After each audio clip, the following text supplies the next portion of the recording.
Olá, sou Luiz Rufino, cientista político, e esse é o podcast, aula, né?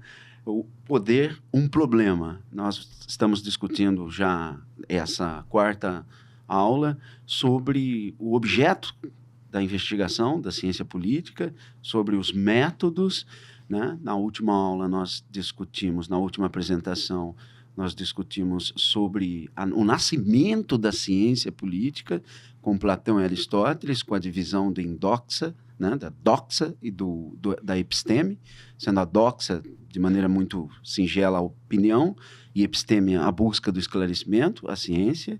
E hoje a gente dá continuidade à quarta apresentação, mais uma vez, com o jornalista Leonildo Trombella Júnior, tradutor, né, que nos presenteou aí na terceira aula, e vai discutir conosco hoje o nascimento das ideologias. Seja bem-vindo, Leonildo. Muito obrigado, Rufino. Estamos aqui de volta. Na aula anterior até dei algumas opiniões polêmicas, eu até falei para você, mas assim, eu não tenho lado político, sinceramente, assim, eu não vou dizer não estou aí, porque o meu trabalho depende do político que está lá, né? Que eu trabalho em contabilidade, a gente também lida direto com o governo, mas isso não depende tanto de um político.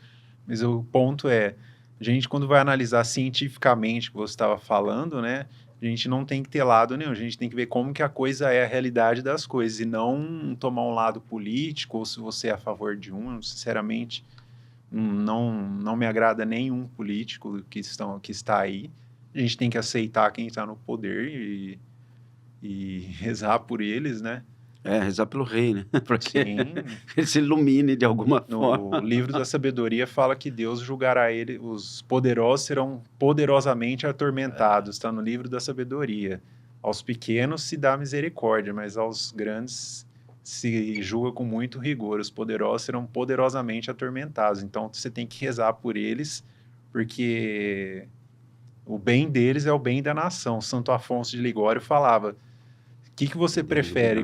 Converter 100 mil pessoas? 100 mil pessoas, hein? 100 mil pessoas, você imagina que 300, 400 anos atrás era muito mais do que é hoje. Ou um rei, ele falava um rei. Para você, porque aí depois a gente vai discutindo ao longo aí, mas um rei ou um governante, preferível ter um governante virtuoso, isso todos os teólogos e filósofos antigos sabiam, do que preferiam um rei virtuoso do que uma nação de virtuosos com um rei corrompido. Isso me lembra Shakespeare, muito parecido, né? Vamos lá. Léo, o nosso tema hoje, de fato, é ideologia. E tentando ser mais didático com os nossos seguidores aqui, eu gosto muito de um liberal, que eu imagino que você não goste, né? Mas para fruto de análise, que é o Ortega Gasset. Eu acho que ele consegue fazer na Rebelião das Massas. Ortega Gasset, para quem não sabe, é um erudito, posso chamar dessa forma, né? Porque ele foi jornalista, filósofo, sociólogo, né? Estudou artes cênicas também. Isso eu não sabia. Ele tem um livro sobre a ideia do teatro, uma coisa maravilhosa, que ele quebra com essa ideia desconstrucionista do Bertolt Brecht, né?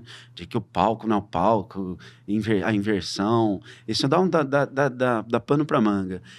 E no da Rebelião das Massas, ele aponta, na verdade, que duas ciências foram as que mais cresceram nos últimos 300 anos. Entre elas, a medicina e a física, né? Ele é um apaixonado pela física, ele lê muito sobre física, e principalmente naquele momento que ele estava escrevendo era um Einstein. A família dele foi dona do jornal El Sol, em Madrid, mas ele foi pouco lido por ser espanhol, não estava no círculo ali, Alemanha e França, né? Onde surgiram os mais...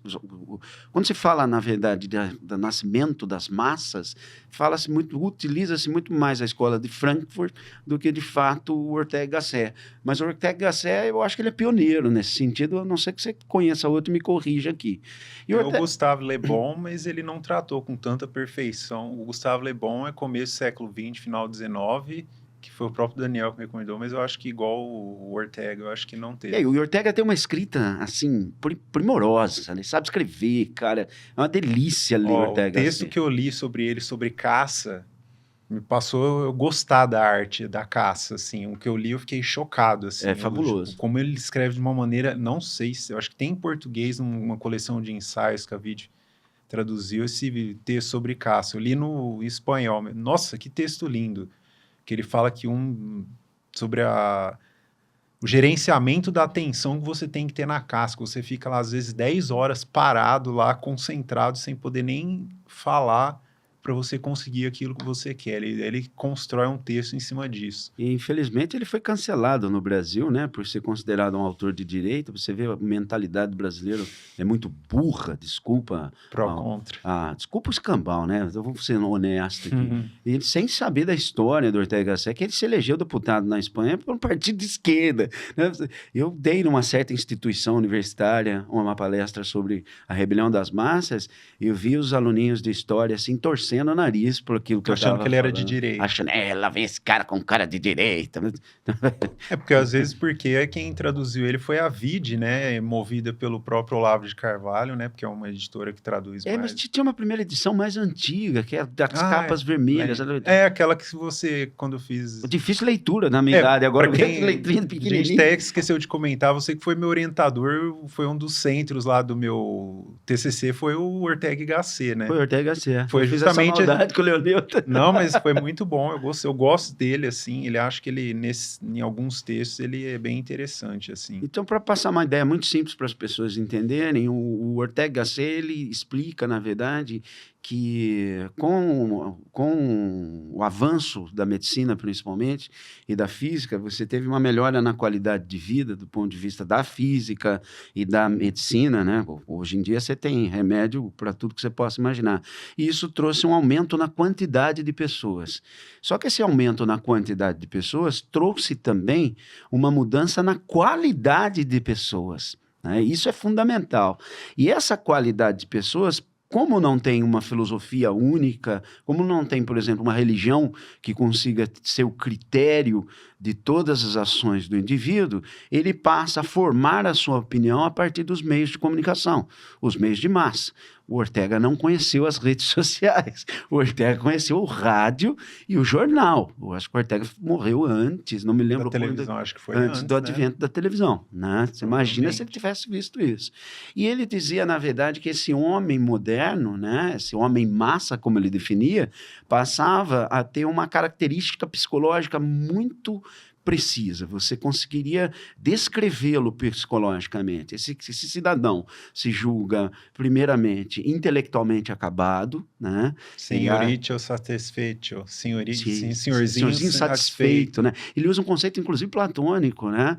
O menino mimado, né? Que vai ser o futuro tirano, né? Exatamente.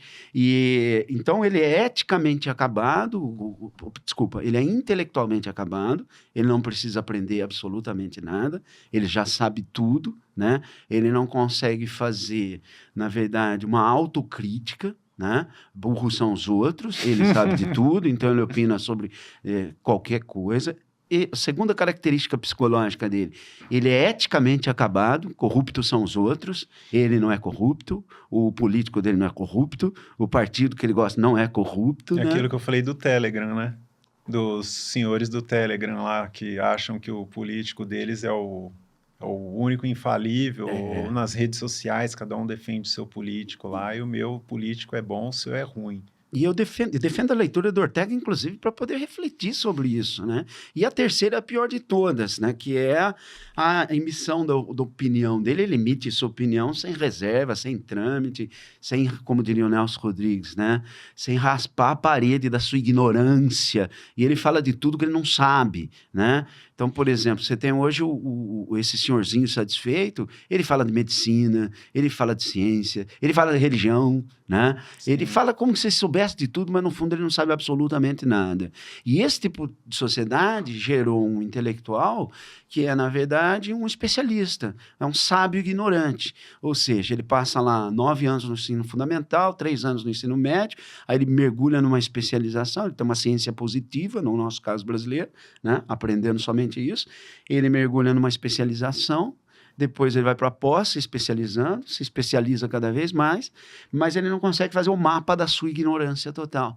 E ele sai falando sem absolutamente reserva nenhuma sobre todas as coisas. Eu acho que ele define esse perfil psicológico do homem massa, esse homem que é na verdade, guiado pelas ideologias, muito bem, Léo. E aí é o ponto que eu queria chegar. Então, hoje, a política é política de massas. E outro detalhe que ele fala que eu acho fantástico. Então, não existe mais democracia. Ele é um dos que apontam isso. Ele fala que nós vivemos a hiperdemocracia. A democracia liberal que ele acreditava morreu, né? Ele ainda acreditava na democracia liberal. Mas por que ela morreu? Porque como é que funciona a hiperdemocracia? Funciona pela pressão das massas, né? Então, você tem uma minoria que pressiona o Estado e o Estado tem que fazer leis exatamente para atender essa minoria. E ele revela de maneira muito clara, né, evidente, que essas massas têm um apetite por direitos, né? Apetites por direitos. Toda vez que eu falo isso, eu tenho a sensação que eu estou descrevendo realmente um conceito que agarra a realidade, né? Porque você vê hoje, a prática política é, na verdade, um vereador, um deputado, um senador que sofre a pressão das massas, seja de direita, esquerda ou centro. Eu acho que isso é só um vestido ideológico que o político veste de acordo com as circunstâncias. Há 30 anos atrás, todo mundo era de esquerda, né? Agora flerta-se com a direita, volta-se à esquerda, né? Troca-se de roupa, e, na verdade, esse político, o funcionamento dele se dá pela pressão das massas, para atender, a partir de leis, esses apetites que eu diria que são insaciáveis, Léo. Você falou da dialética na aula passada, no episódio passado, eu vou fazer um exercício dialético aqui com você, que até vou usar o próprio comentário da aula passada, em cima dessa entrevista do Mike Benz, que foi agora final de agosto de 2024, começo de setembro de 2021, tá ali perto, ali no Tucker Carlson. Já não é mais, os cientistas vão ter que se debruçar sobre isso, porque é um fenômeno recente, que tem 10 anos, que foi se construindo pós-Segunda Guerra, mas parece que solidificou de vez nos últimos 10 anos, que já não é mais essa hiperdemocracia, que é a pressão das massas. Já é o consenso das instituições. Como que essas instituições, segundo ele, que me pareceu fazer muito mais sentido... Entendo, você está dizendo que as massas são manipuladas por essas instituições. Sim, você constrói esse consenso através do quê? Através de ONGs, de vários tipos de instituições, que outras instituições de outros países, no caso dos Estados Unidos, mas no caso do Brasil, injeta dinheiro para você em várias ONGs, para fazer pressão no judiciário, para fazer pressão no funcionalismo público, para fazer a cabeça dos professores da faculdade. Isso aí tem um termo que um sujeito ultracomunista que eu estudei na faculdade, o Noam Chomsky, acho que ele... Não sei se ele está vivo ainda. Ele está vivo. Eu sei que ele teve um derrame. Ele chama... Eu não sei falar do inglês português. Manufacturing consent. Ele constrói o consenso. Certo. Então, quer dizer, eu acho que essas massas não têm mais... Como elas não têm mais inteligência suficiente para poder dizer o que elas querem. Isso. Então, esse consenso é construído já nelas, já desde criança. Ou você colocando o seu filho numa tela ali para ver o Netflix Kids. Ou no livro didático da escola, que você paga caríssimo. Até ela chegar com 4, 5 anos, ela já está... Metade do caminho já está andado ali, ela começa a ver. Então, você vai construindo um consenso através de pequenos grupos de pressão financiados por esse grande consenso de cima aqui das instituições, que são eles que formam esse consenso. Então, eu acredito que já não é mais essa pressão de baixo para cima, já não há mais pressão. Esse, como se diz, esse extrato da sociedade aqui em cima, que em inglês eles chamam Deep State. Sim. O que é o Deep State? É o funcionalismo público. Aquele corpo de funcionários, de diplomatas, de estudiosos, enfim, aquele povo que habita o Estado ali não vai sair, senão morto, e quem entrar ali no lugar deles, eles já vão aprender a jogar o jogo ali. Como você gosta de dizer, as alavancas do poder. Das casas de marketing. Não é o governante, não é o povo, eles são os verdadeiros senhores das alavancas ali, porque eles que dão a manutenção ali na alavanca, eles que dizem a força. Porque quem que faz a alavanca ser mole ou dura é quem dá a manutenção, não é quem puxa, é quem faz a manutenção. Então, o Deep State nos Estados Unidos chama isso, aqui no Brasil é o funcionalismo público, que é construído através de pressões aí. Você vê que recentemente até teve o CNU, Concurso Nacional Unificado, para encher mais ainda.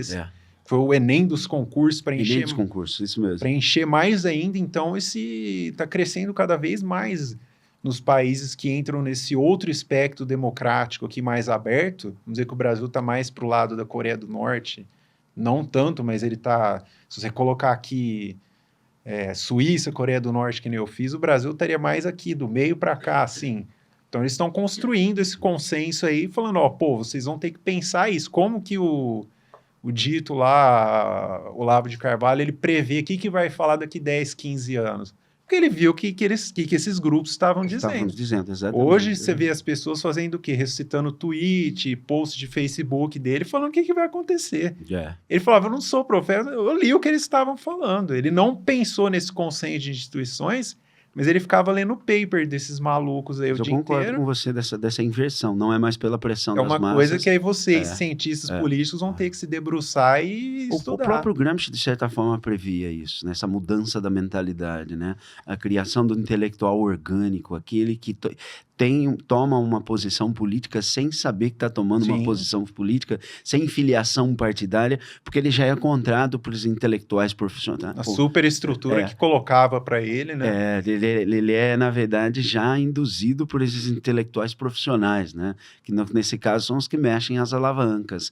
Por isso que ideologia é algo muito complexo. As pessoas acham que ideologia é uma coisa muito simples, mas não, ela é complexa porque ela incorpora coisas de ciências, né? Mas ela pega as coisas, por exemplo, doxa episteme, puxa para dentro para usar de acordo com seus interesses, né? Para quem acha que ideologia é simplesmente uma crença, está completamente equivocado. Você tem nuances científicos que são usados intencionalmente. A gente pode dizer que as ideologias nascem a partir do século XVIII. Você vai ver, por exemplo, dois grandes analistas políticos, Aristóteles ou Max Weber, eles não foram capazes de criar uma ideologia. Primeiro que na época do Aristóteles, você não tinha as ferramentas próprias para se criar uma ideologia. O Weber tinha, mas a ocupação do Weber não era essa, a de criar. Já o Marx, ele cria uma ideologia. Eu costumo dizer, e eu sei que vai ser polêmico o que eu vou dizer, né? O próprio Karl Popper, não só o Rufino que está dizendo isso, e eu não gosto do Popper, tá? E ele diz que o marxismo é pseudociência, né? E ele fala que parte, na verdade, de um raciocínio indutivo, e todo raciocínio indutivo, ele tenta encaixar a realidade dele, a realidade dentro daquela teoria já preparada, como a gente falava em off. É o caso da luta de classes, né? Então, tudo é explicado a partir da luta de classes, encaixa-se dentro da... Então, eu vou explicar a Revolução Francesa a partir da luta de classes, eu vou explicar a Revolução Inglesa a partir da luta de classes, eu vou explicar a independência do Brasil a partir da luta de classes. Você não tinha nem proletariado ainda. E, geralmente, cara, uma coisa que me irrita profundamente, me tira do sério, e eu sou colérico, né? Você se irrita... Quando você se irrita, você fica... Eu sou colérico, fico vermelho, até tenho bruxismo, né? É pegar historiador fazendo análise ideológica da Grécia, né? Ou é de um mau caráter, né? Ou é um jumento mesmo, né?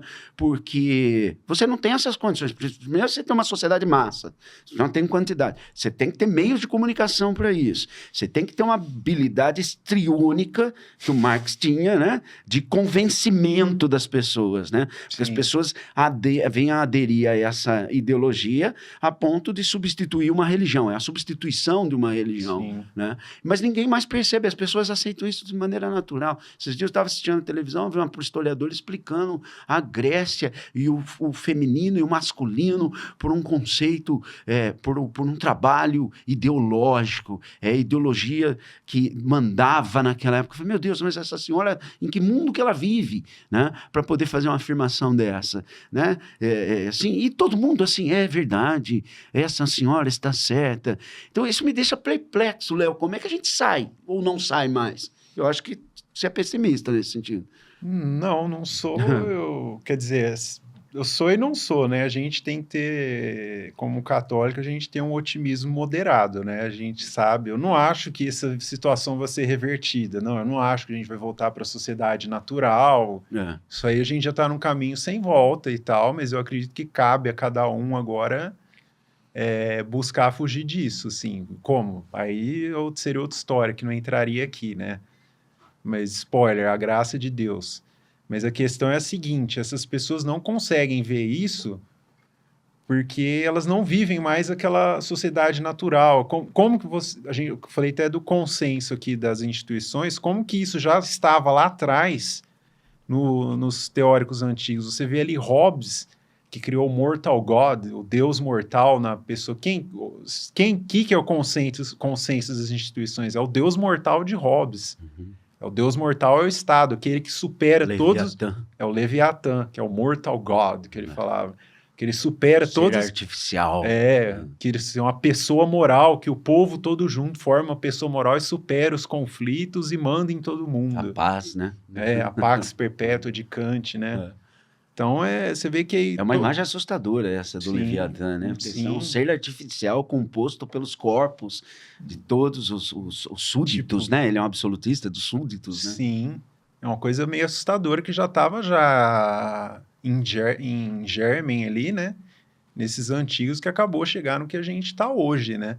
Onde vai dar isso aí? Não dá para... Tem hora que eu fujo um pouco, às vezes, só da parte ciência política, vou um pouco mais para minha área, que é filosofia e teologia política, mas, assim, nesse caso é fatalista, né? A ideia de filosofia política mesmo. O nome é teoria política, mas é filosofia política, né? Exatamente. Então, você pega, por exemplo, hoje um político, para a gente descer na esfera municipal, é um senhor que não sabe. Ele não sabe. Ele está agindo a partir do espectro ideológico dele. Ou seja, ele não tem uma formação filosófica, por isso que eu falo, contra a ideologia, estude filosofia, mas estude filosofia de verdade, né? Não vai ficar saindo estudando uns malucos aí que você vai ficar mais doido do que já começou, né? Então, a filosofia, principalmente nesse caso, Sócrates, Platão e Aristóteles, essa tríade que fundou essa ciência, né? Para que você possa conseguir fugir desse campo ideológico, de pensar tudo ideologicamente, que já vem mastigado, como você disse. Sim. Eu não sei, eu particularmente sou um pouco nesse caso, eu não sei se filosofia seria para todo mundo, assim, porque você corre o risco de, quando você mexe com as coisas do espírito, se há forças ali que você não vai saber lidar, porque você mexe com o mundo do espírito, tem muitas contradições aí. Não é todo mundo que está, na verdade, um grupo muito menor de pessoas está preparado para lidar com contradições, né? Sim, sim. Por isso, assim... E entrar na mente de um cara desses é um perigo e tanto. Né? Exatamente. Eu mesmo, assim, eu não saio entrando, prefiro, vamos Por dizer... exemplo, os jovens se atiram a Nietzsche hoje, e se atirou, é mergulhar no abismo. A imagem de Medusa é muito boa para esse caso. Você vai virar pedra. Você não olhe para Medusa, você precisa de um espelho. O que é um espelho? É um bom livro que vai te explicar a coisa certa, como que você vai pensar aquele autor ali... mas assim, eu acho que se você conseguir guiar a sua vida de maneira correta, como eu disse ali, por isso que eu acho assim, se você conseguir algo que guie sua vida de maneira correta, você não precisa saber filosofia, assim, só que hoje é muito difícil, a gente está falando aqui, mas eu tenho tido... É uma tensão. É muito difícil você fugir disso aí, desse mundo que você já chega lá criança, você já entra ali, você já tem o STF te falando com uma jurisprudência que você tem que injetar tais coisas no seu filho, que se você não injetar, você já corre o risco de perder eles. Se você não fizer isso na escola, se você não fizer ele aprender isso, você vai perder a guarda do seu... Então, você já é obrigado a colocar seu filho. Você é levado a isso mesmo. Eu nem falei os nomes para não cair o vídeo, né? Mas, assim, você tem que Você já é praticamente obrigado ali a colocar... Eu fico chocado. Eu estou há anos dando aula, vou completar quase 25 anos dando aula, e o que eu vejo hoje é um trabalho ideológico, literalmente. As universidades, as escolas, são trabalhos ideológicos, né? E você vê muita influência da ONU, da Unicef, porque você não consegue, se você não seguir esses parâmetros, você não consegue financiamento de FMI, etc. e tal. E, cara, assim, quando eu vou dar aula de história, vou dar aula de Grécia, você tem um ideólogo dando aula de Grécia. Então você tem que falar do machismo dos gregos, da democracia excludente, e aí eu surto, literalmente, que eu faço, meu amigo, inventa uma democracia direta, como os atenienses inventaram, né? Depois você vem falar mal dela, né? Porque você está aí sentado num sofá confortável, é muito fácil você falar da democracia ateniense. Cria isso, cara. Tem, assim, a força vital de criar algo dessa forma. Eu acho que você deu uma boa pista. Eu acho que a história é um caminho melhor do que a filosofia. Eu acho que a história, para a pessoa que não sabe lidar com muitas contradições, eu acho que a história é um caminho melhor para ela aprender as coisas, assim. Eu acho que você vendo a história como ela foi, eu acho que é um caminho melhor, assim. Mas depende do historiador, né, Léo? Porque hoje em dia... É outro problema, né? Se você reúne alguns historiadores, doutores aí de algumas universidades vizinhas nossas aqui, você vai cair de costa. Isso, mas eu acho que a história é o melhor jeito de você descobrir os enganos aí. Você vai ter que, caso a caso, ver o que a pessoa está estudando, né? Eu, particularmente, prefiro, para a maioria das pessoas, eu acho que saber a história do seu país, não só sobre, como se diz, só em cima de estereótipos, você saber mesmo o que aconteceu no meu país aqui, como que o meu país foi formado, por que ele é assim hoje, que o meu país não foi... Porque, assim, hoje eu acho que é um problema, assim, que o mito fundador do Brasil é 1964. Os historiadores partem de 64. Como se o Brasil tivesse sido... Você vê isso no curso de jornalismo, né? Parece uma cosmogonia ali. Existia os titãs... Existia aí os Zeus, Gaia, e formou o mundo e, pô, 1964 veio o Brasil. É o mito fundador deles. Né? Não existe isso aí, né? O Brasil teve outros 400 anos ali antes disso, né? Então, você conhece o seu país ali. Eu acho que é pertinente porque você está colocando em questão aqui quais são os caminhos. Metodologia é caminho. Sim. Qual que é o método? Primeiro, maturidade, né? A experiência. Sim. E a experiência não está atrelada somente à idade, não. Tem muito sessentão aí que passa juvenil, né? Para ser bem claro. E isso não cabe só à ciência política. É o historiador, é o filósofo, é o cientista político, o analista político em geral. Então, história, um pouco de filosofia, muita experiência de vida. Eu sempre falo que as peças de Shakespeare, elas estão cobertas de experiência de vida, né? São das maiores, assim, você ter me apresentado o Shakespeare, assim, mudou minha visão da política e das coisas, assim, foi uma coisa que me mudou muito, assim, você me apresentou lá na época da faculdade, eu fiquei, assim, chocante. Como é que alguém tem uma capacidade, e você vai ver, que eu acho engraçado, né? Porque hoje você pega um homem comum, ele pega e fala assim, e aí o meu problema com a ideologia é o relativismo delas. Porque a minha opinião, né? Se você for investigar, você vai ver que, na verdade, a opinião dele não é nenhum Shakespeare, não. Sim. Ele coincide, na maioria das vezes, com a mídia aberta, né? Que ele não tem nada de diferente, e as pessoas não conseguem. E nesse sentido que eu volto ao Ortega y Gasset, que abriu, né? Que faz a seguinte pergunta: como é que eu me identifico como homem massa, né? Então, todos nós aqui podemos ser homem massa. E ele faz uma brincadeira muito simples. Aquele que se perguntou algum dia se já fez algo em especial, sua pipoca é melhor do que a pipoca do vizinho, e chegou à conclusão de que sim ou de que não, ele já se destoou, porque ele fez a pergunta. O problema do homem massa... Não é fazer, é perguntar. É perguntar. Isso que eu achei interessante. Quando eu vi pela primeira vez esse livro, esse foi um dos primeiros livros, assim, dessa coisa de filosofia que eu li. Me chocou, mas eu falei, nossa, eu tô indo com a onda ou eu tô me perguntando se é isso mesmo? Exato, porque o homem massa, a imagem que ele cria é de um homem boia. E o que é um homem boia? É que ele vai de acordo com o vento, para onde o vento sopra. Go with the flow. Então, ao contrário desse homem boia que ele fala, é um homem que dá um norte para a sua vida, mesmo que ele não chegue a atingir esse norte. Ele põe um rumo, tal qual Ulisses, né? O rumo de Ulisses é voltar para Ítaca, na Odisseia, referência. Por isso que eu falo, você tem que ter essas referências para que você possa ter as experiências de vida que você nunca vai viver, para que você possa fazer essa análise de maneira mais profunda. Então, ao se perguntar se você fez algo de melhor, mesmo que você chegue à conclusão que você não fez, você fez a pergunta.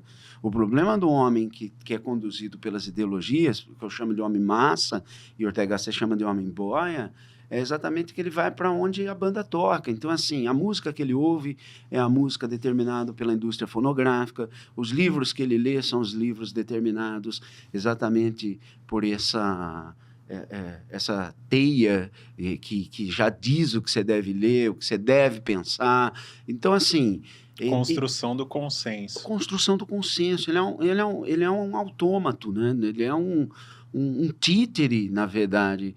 Da forma como os gregos brincavam que os deuses manipulavam os homens, nós estamos assistindo exatamente essas ideologias construídas manipulando os homens, né? Sim, a gente vê, não precisa ir longe, a gente vê nas cidades aí as ideologias tomando secretarias de educação, de cultura, aí você vê os eventos culturais, quais são, não vou nem precisar entrar para não dar polêmica, leia o título dos eventos culturais, não precisa nem ver o conteúdo, os eventos de educação, a ementa educacional, não só da escola pública, mas a privada também, que essa seja mais...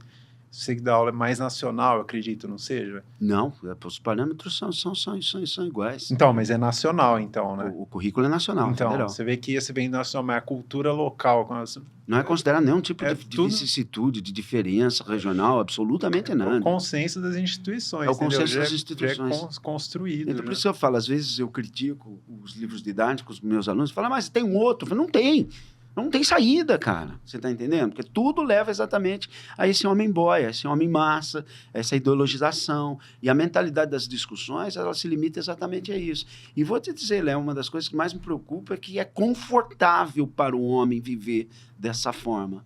Isso é assustador. Aristóteles, se um pássaro tem potência a voar e não voa, ele se frustra. Por que nós, que temos impotência, a racionalidade discursiva, não nos frustramos quando nós não somos racionais e nem discursivos, como deveríamos ser, né?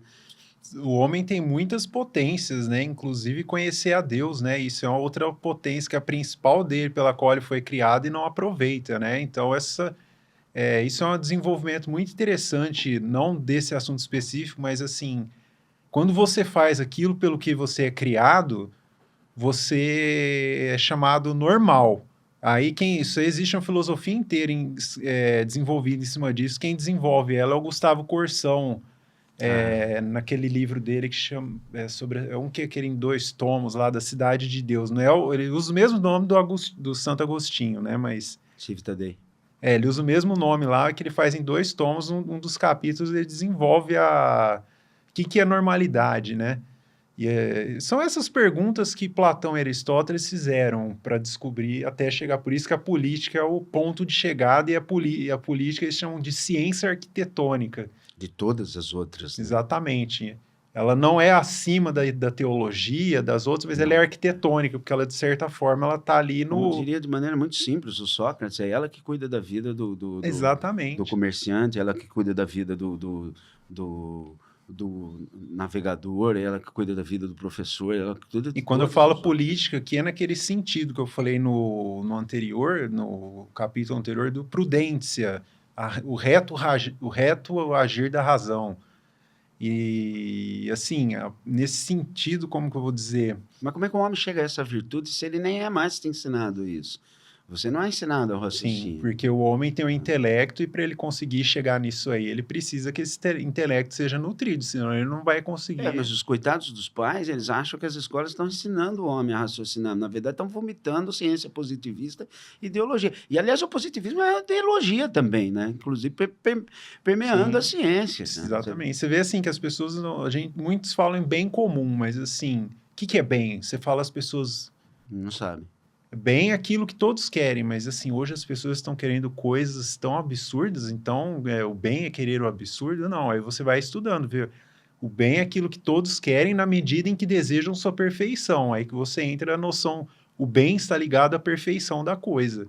Então, você fala bem, você já conseguiu abrir um horizonte. A maioria das pessoas não sabem o que é essa noção básica de bem. O que é comum? Comum também, não sei. Aí, mais comum é aquilo que é comunicável a muitas pessoas. Então, o que você está querendo dizer com bem comum? Cuidado para não confundir isso com prazer, como fazem os ingleses. Sim. Né? O bem é a perfeição do homem, ou seja, você justamente, que você estava falando das potências, você colocar em ato aquelas potências que você tem, aqueles bens que você tem, você exercitar esses bens de maneira que ele seja comunicável a muitas pessoas. Então, nesse sentido, os bens imateriais são bens comuns, porque conforme você mais espalha eles, mais eles crescem, ao contrário do bem material, que quanto mais você espalha, menos você tem, né? Se você tem um bolo aqui, você dá um pedaço para mim, um para você, um para ele, você já está com pedaços a menos. Agora, se você tem uma sabedoria, você espalha para um, espalha para outro, que nem você é professor, você dá aula para 30.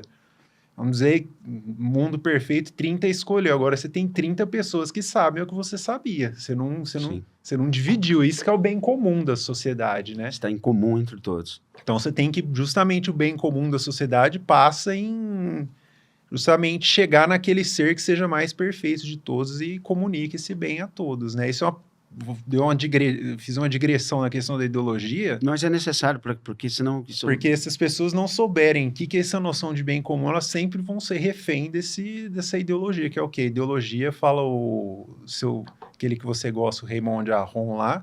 Eu ia pedir para você citá-lo. Que a ideologia, ela é ela coloca valores em busca de uma ação futura, que é justamente aquilo que a gente estava falando. A ideologia está sempre no futuro, ela é uma palavra gatilho. A ideologia é feita em cima de palavras gatilhos. Isso aqui no futuro você tem que buscar qual coisa, tal coisa, tal coisa. Qual é aquela coisa? É o bem, mas não esse bem que eu estava falando. É o bem aquilo que a oligarquia quer. Oligarquia que eu digo, aquele deep state que eu estava falando. Então, hoje o bem, por isso que eu falei, agora entendemos um pouco por que eu falo que a Coreia do Norte se chama democracia. Eu acho que é porque o bem da oligarquia coreana, porque aquele sujeito lá ele não manda sozinho, né? Se um grupo lá que não quer mais, e se o grupo for grande o suficiente, acabou a brincadeira dele, né? Mas assim, o bem é aquilo que a oligarquia quer, e ela vai construindo esse consenso, no caso dos países poderosos como China e Estados Unidos, que eles pensam em se formar... Os Estados Unidos parece que gosta mais de dominar, mas a China parece que ela tem um outro estilo de formar celeiros, assim, igual como se fosse uma fazenda. Aquele país vai ser meu celeiro de soja para alimentar meus porcos. A África vai ser meus diamantes. Você vai construindo o consenso ali. Então, você constrói o seu consenso com as instituições e constrói os consensos alheios. Eu acho que a democracia virou isso, uma guerra... de oligarquias. De consensos de oligarquias. De oligarquias. Me parece... Para quem não entende, oligarquia é um pequeno grupo de homens que governa. Não é uma aristocracia, que seria um grupo dos melhores homens, mas é um pequeno grupo de homens que controla exatamente esse consenso. Santo Tomás, inclusive, coloca o melhor governo como acima o monarca, no plano geral da nação, os monarcas, no plano provincial, a aristocracia, e no plano local, a democracia. Não como a gente entende hoje. Sim. Aquela polícia, né, que é a democracia, onde as pessoas ali da cidade mesmo que... tomam as decisões do seu dia a dia. Parecido vagamente com a Suíça. É a reta razão no agir, né? Exatamente. Qual o problema que eu tenho? Eu não tenho uma cartilha para isso, para quem quer entender um pouco de prudência, então eu tenho que tomar a justa medida das coisas usando um termo aristotélico. O rei lá de cima não vai saber o que é melhor para o seu bairro, é vocês que têm que saber. Outra coisa assustadora é esse centralismo, né, político nessas oligarquias que governam, né? Pegando esse gancho que você fez, já caminhando para a conclusão dessa quarto aula que a gente pretende que seja, né? Eu vejo um dos crimes, foi o próprio Marx que cometeu, né? Porque você pega lá a 11ª tese contra o filósofo Feuerbach, quando ele diz que os filósofos limitaram-se a interpretar o mundo, cabe agora transformá-lo, ele desceu da condição do pensamento, da condição metafísica, da condição da contemplação, do entendimento, para a ação, para a praxis pura. Ou seja, eu já sei o que é verdade, agora resta transformar o mundo. Isso para mim... E está no futuro, né? E está no futuro. Isso para mim é a definição de ideologia, principalmente as de esquerda, assim, claríssima, claríssima, porque você não consegue, o ideólogo ele se fechou, ele mergulhou no universo subjetivista, intersubjetivista, ou de subjetivismo coletivo, que o Jean-François Mattei, outro autor francês, né, fala... Quem quiser entender Platão, leia o livro dele sobre Platão, tem em português. Eu ainda não tenho esse livro, preciso comprar esse livro, você já me indicou faz tempo, cara. Né? Conheci ele por você e acabei vendo esse de Platão também. Eu cheguei a trocar cartas com ele, quase. Nossa, que foi. Isso eu não sabia. Eu mandei uma carta para o Jean-François antes dele morrer, isso em 2004. Nossa. Né? Porque eu queria estudar em Nice. Minha ideia era que ele me orientasse, na verdade. Infelizmente, eu não tive essa felicidade. Ele morreu em 2014, né?